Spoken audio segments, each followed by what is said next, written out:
But here is the truth most people aren't told. This framework is actually failing us. And it's failing our children even earlier, which is really disturbing.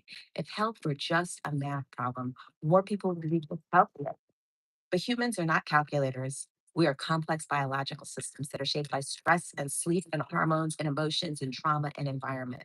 And when we reduce food to numbers and we ignore how our body actually works and feels, and the result isn't better health. It's actually insulin resistance, chronic stress, and a broken relationship with food.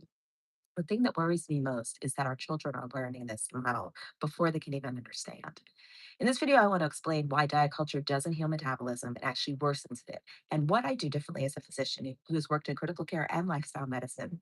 Welcome to Friday Morning Live with Joyful Medicine with Dr. Jen. I help adults and families transform their metabolic health with joyful medicine that honors their lives, their cultures, and their humanity. This is where evidence based lifestyle medicine meets joy, community, and everyday living. So I really feel very strongly about this topic. I will tell you that I feel like diet culture is really ruining us. And it kind of has us in this cycle of worsening metabolic health, higher rates of diabetes, higher rates of insulin resistance. And these things are even affecting our children. And our solutions, the way that we're going about it with math, nutrition math, calorie math, it's actually causing more harm than actually doing good. And so, what the problem with diet culture is that it treats us like math problems, and we are really complex, dynamic human beings. We respond to not only the many complex systems that are happening within our bodies, but also the complex systems and thoughts that are happening in our brains and the stress of the environment around us. So, by trying to simplify it and reduce it to numbers, it often leaves us frustrated, even in the intensive care unit, when it is critically important to calculate nutrition down to the gram, to the calorie. We know that even in these cases, this precise calculations don't always work out how we would expect because, again, the body is complex. It is always adapting to try to repair on its own, but it's also responding to what's happening around us, right? And this is so important. The other problem is that we think that weight loss equals health. This is not true. We know that there are healthy bodies in all shapes and sizes. And this problem, this focus on body type, which the focus and the elevation of certain body types has changed over the centuries, over our lives, changes every year, right? Certain body types are deemed, more beautiful and healthier. And a lot of these numbers are not based on actual evidence. They're based on, you know, you, they're random, I should say, and it's dangerous. We know that there are healthy bodies in all sizes, and just because the body is thin does not automatically make it healthy. We have plenty of thin people that have metabolic dysfunction, and this is really important to note. And the problem with this is that we're teaching our children that certain body types are unacceptable. And then when we address these body types that are not fitting into a mold, we're using these food rules that cause fear and restriction and shaming and disconnection. And it's very dangerous in our children. It's teaching them to distrust their hunger cues, not understand fullness, understand their bodies at all, and really understand what food is. And it creates an environment of chronic stress around food at a very young age, and this is a problem. So, what happens when we focus on diet as a goal, or we use diet as a way to manage, metabolic illness or any illness at that? We know that chronic dieting does not lead to the goals that we think about. Chronic dieting often leads to weight gain and more weight gain over time. And the weight that we gain actually can be harmful because in that case, we're actually gaining metabolically active fat. So there's a difference between visceral fat and subcutaneous fat, which is another talk for another day. But I will say that when we repeatedly weight cycle, this leads to worsening metabolic health over time. And this is really important because when we set ourselves up on this diet and uh, non diet cycle, repeated diet cycle, we cause problems for the long term. And then the other problem is that again, we're setting these same rules up in our children. So now we're starting at a younger age with this diet cycling and negative relationship with food, and it's very problematic. So What I will say additionally is this stress also compounds this problem of metabolically active fat. It increases inflammation, it increases stress, it makes decision making harder. So you're more likely to make not the healthiest choice. When we moralize food, we create problems around food. And the way I look at it is totally different, which I'll talk about why we need to look at food as opposed to numbers. And again, paying attention to our own hunger cues and listening to our bodies, which is hard with technology around us and the life and the stressful world that we live in, but that is what we need to tap into, not more technology, more numbers, but less and more human part of it. So I think this is really, really important. I'll say again that in critical illness, we often calculate, right? It's really important for us to understand when we are controlling the nutrition that our patients are receiving. And so to understand all of those numbers, but we can't apply that to day to day life. When we focus on the quality of the food that we consume, we can make much better decisions as opposed to looking at macros. When we're in the ICU, I'm using, uh, clinically made formulas to treat my patients, and that's important, right? We need to know exactly what is in that formula and how we can translate this to healing in my patient. But it's very different from what we're talking about in real life, and even in those cases, these things have an effect: stress, sleep, movement, connection. All of these things have a direct effect on how our body metabolizes energy, how our body responds to stress, and that stress has a direct effect on the energy amounts that we need and how we process the energy that we consume. So this is really very much more nuanced than what we try to make it out to be. So what I look at when I'm guiding my patients and myself and my family, I look at food as food, and this is really important because we don't know, uh, when you're eating. You're not going to sit and calculate everything, and maybe you will in the short term.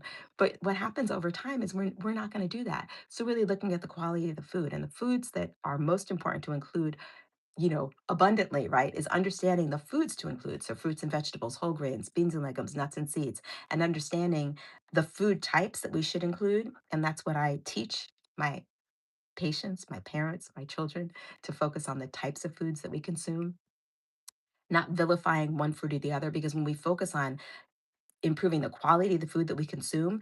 All foods have room, right? But we're just focusing on making sure that we're consuming more of the nourishing foods, and then the other foods have room as well. I also talk about food environments or setting your environment up for success. So it's not only your mental environment, which I should talk about as well, right? It's so making sure that you're sleeping well, making sure that you're moving your body in a natural way where animals were meant to move. Um, Making sure that you are getting restorative sleep, that you are connecting with other humans, that we're managing our stress. These things all have probably more of an effect on our health overall, our metabolic health, than the calories and the macros that we consume. But again, the quality of the food also takes place. But you can optimize the quality of your food and you don't take care of those other problems, then you're still going to have a problem. So this is really important. These things have equal footing on our overall health. And this is something that's really important to teach us. And when we learn ourselves to treat food, as fuel, as nourishment, as enjoyment, then we can also teach our children the same thing. So not only do I focus on whole fiber rich plant foods, that's really the key, right? Fiber is what I always talk about. If you notice, I have a free fiber guide that I often tell people that's what I use as a guide when I want to count anything. I'm going to count the fiber grams, not the macros, not the calories, but to make sure that we're getting adequate fiber. If we're getting adequate fiber, then we know that we're getting all of those different foods. I should say fiber from foods. Then we're getting the foods that are going to nourish us. Focusing on consistent meal timing, that's a really important thing with all of the trending fasting and time restricted eating, making sure that you're eating so that you're fueling your brain. Your brain needs a lot of energy to function properly. And so making sure that we have consistent meal times and we're not going through those up and down crashes, and that we are making sure that we're getting all of the nourishment that we need, the micronutrients we need, the vitamins we need, the minerals we need. And when we do that and we're getting enough calories and enough high quality foods, it doesn't matter what we are getting enough macros. And when we pay attention to our hunger cues, we're also making sure that we are providing our body what it needs, because this our body, again, we often try to disconnect our mind from our body, but really when we focus on that connection, we focus on really trying to understand what our body needs. Our body tells us what we need, which is pretty amazing. So that is something. For kids, really focusing again on that, making sure that they understand that food is fuel and that they should enjoy it, and that making sure that they're getting more of those nourishing foods as opposed to not nourishing foods. And so the big picture is that metabolic health is not a personal failure. It's really shaped by, again, our stress, our environment, our culture, and messaging around it. Healing requires structure and support, not more rules. I didn't talk about home environment. So I talked about body environment, but the other important environment is when if we can decrease the decision fatigue and we make sure that our home is filled with nourishing foods, then it becomes less of a struggle. And I think of it for myself as well. I go to work sometimes and there's all of these snacks available, and the snacks are a lot of, truthfully, ultra processed foods, a lot of junk food. And while I said there's room for any type of food in your diet, you want to make the foods that are the mainstay nourishing foods. So the way I look at it is, at home I want to make sure I have an abundance of fruits and vegetables available, healthy snacks available, food that's going to nourish me, give my brain the energy that it needs to function. And then ideally, if I have something, a sweet treat, I like to bake it myself so I can control the ingredients that are in it. But I also don't vilify it. If I want to have an Oreo or if I want to have a chip, it's not that big a deal because I know that the baseline is nourishing foods. And I do the same thing at home with my children growing up. I don't stock the house with all of the snack foods that are processed snacks. I try to make available snack foods that are nourishing for the brain and for their health, for those growing bodies. Because, we all need energy. Again, our brain is the highest consumer of calories, it's the highest need of energy. And you want to make sure that you provide that steady nourishment for your brain and for the rest of your body. And so that's really the kind of baseline that I focus on. So that was a lot of information. I know I have a lot of opinions about the diet culture and food rules, and it's specifically because it affects us as women and it translates to the health of our children as well. And if we can ourselves heal, then we can also pass that healing on to our families and our children. So I'm Dr. Jen. I do help families and individuals reverse metabolic disease using evidence-based lifestyle medicine focused on food as medicine, culinary coaching, because I believe that food should be nourishing, but enjoyable and flavorful, and really helping people make those choices sustainable for the long term, not dieting, not counting, not rigidity, but really a plan that centers real life, human life, living, and culture. So I do one on one. You can book a discovery call for that. I have a group coaching program that's focused on helping women specifically reverse the causes of insulin resistance, lead prediabetes, diabetes, and metabolic causes of weight gain. Again, focused on the underlying causes that I outlined here. And then I also have if you just want to go it on your own, I have a little mini course called the Anti Diet Reset, which talks about a lot of these principles, but really kind of guides you through it with journaling. And there's also some nourishing recipes in there. And it really is a great little introduction to how to start thinking about food differently. So thank you so much for joining me today. I do this every Friday morning at 9 a.m., covering all topics related to joyful wellness, because I think that wellness and lifestyle medicine should be joyful and approachable for everybody, and it is approachable for everybody.